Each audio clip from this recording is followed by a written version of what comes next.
మునుగోడు నియోజకవర్గంలో నామాపురం గ్రామంలో పెద్దమ్మ తల్లి దేవత గుట్ట వరకు సంబంధించిన భూమిని అక్రమంగా కబ్జా చేస్తున్నారు. పలుమార్లు యాదవులు ఎంఆర్ఓ ఆఫీసర్ చెప్పినా గానీ అస్సలు వినిపించుకోకుండా గుట్టను తవ్వుతున్నారు. నామాపురం యాదవ్ ప్రజలు వాపోతున్నారు.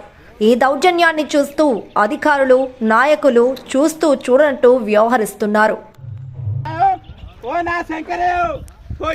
ఆయన ఒక్కంది కాదు, ఇది గొల్లలు అందరికి సంబంధించింది. ఆయన ఒక ఇంట్లోకి వస్తుంది ఏమన్నా దేనికోసం గుడి సంబంధించింది, అందరికి గొల్లలు అందరికి సంబంధించింది. ఒక్క కాదు, ఆయన ఒక్కైనా కాదు కదా, గొల్లలు అందరిది లేదు, అందరిది.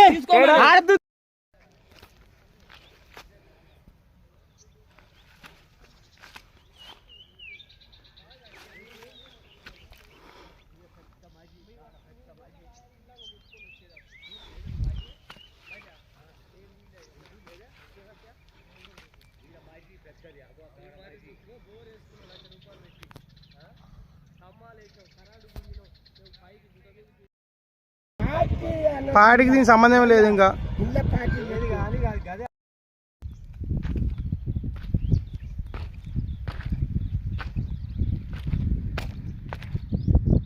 ఒక జర